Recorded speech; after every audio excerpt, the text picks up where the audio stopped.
Jay, when you go into the room down 3-0, do you speak, the players speak? How was that handled in the room after that?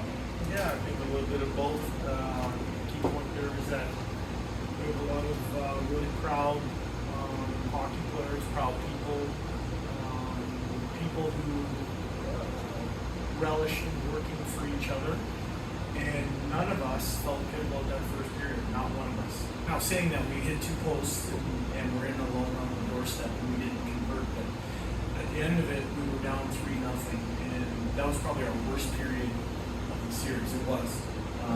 In a series where we haven't given up a whole heck of a lot. So for us to kind of regroup and get things back on the rails, it started with 1 and we built it from there. What were your thoughts on pulling Skinner? That's obviously a big decision. How'd you do it? Yeah. You know what? First of all, Spec, you know this. I've constantly touted that we have good goaltending tandem.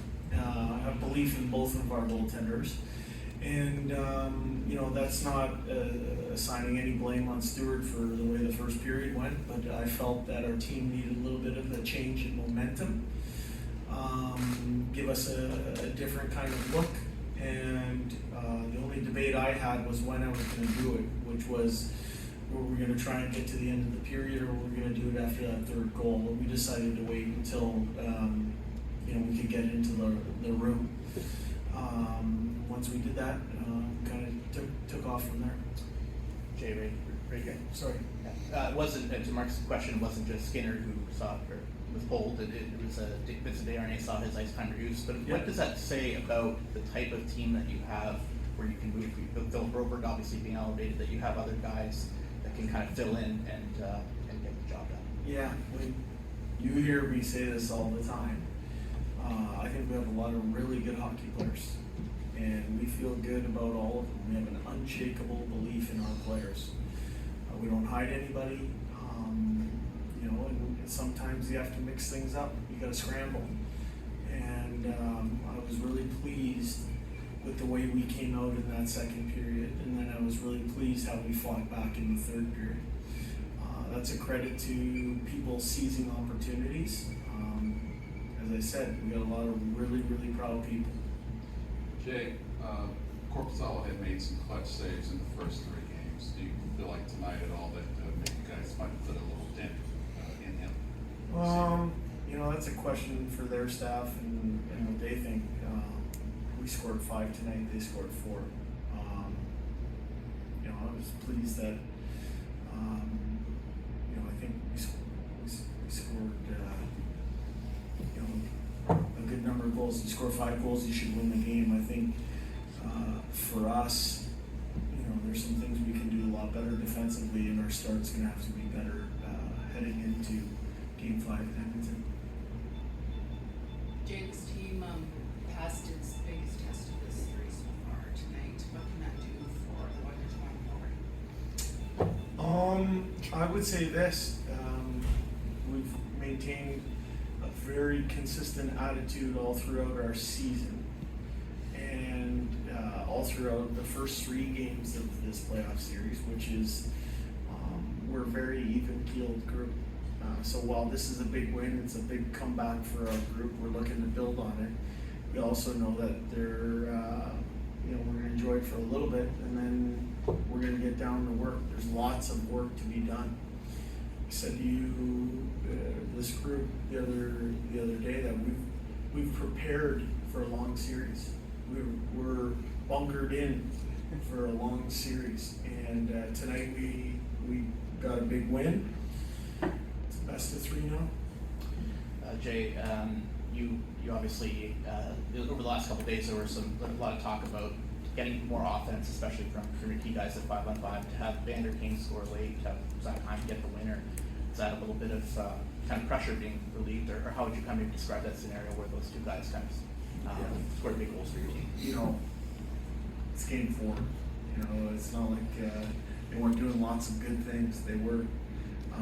It just didn't go in the net for them. We talked about those. I think tonight it was 2 posts, 1 crossbar, a couple alone on the doorstep. Kaner ended up finding that tying goal in the third period off of a shot from distance. You know, I see a lot of our players all around it, and you know, we have a belief that if you do things harder and longer than the opposition, that eventually you get rewarded. I said this yesterday. Our mindset is to continue pounding on that rock until it splits.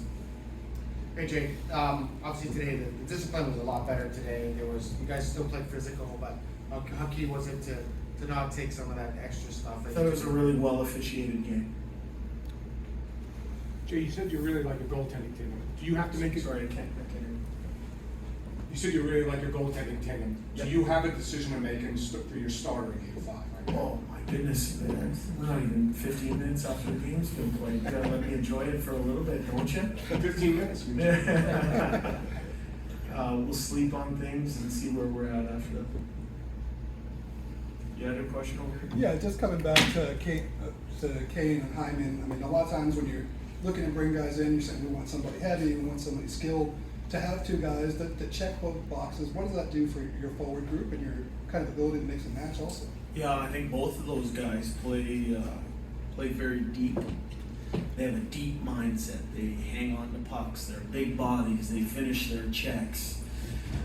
They put hard miles on the opponent's D-core.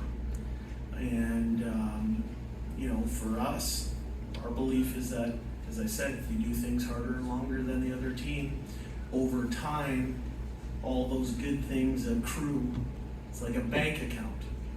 You keep investing in that bank account, and eventually you get rewarded. And for us, Evander Kane is an absolute warrior. He's built for this time of year. He's somebody who leads through example and has an unbelievable skill set for a skilled player like he is. Zach Hyman had a career year this year. It's not an accident he put up the numbers that he put up. He's somebody who he wore the cape for us tonight. Over here. Yep. Going back to the start real quick, in what ways did the Kings test your group that maybe they hadn't done before that inhibited you guys from executing? You know what? I wouldn't even say that. I think there's things that our team can do a little bit better. As I said, I'm going to keep going back to it. We had 2 posts and 1 in alone at the doorstep in the first, I think, 12 minutes of the game. So we had our chances too. They converted on theirs. There's some things that we can do better. But I loved our stick-to-itiveness, our persistence, our care for each other. And we were a work-based group, and we got better as the game went on. And I think that's the sign of a good team. Okay.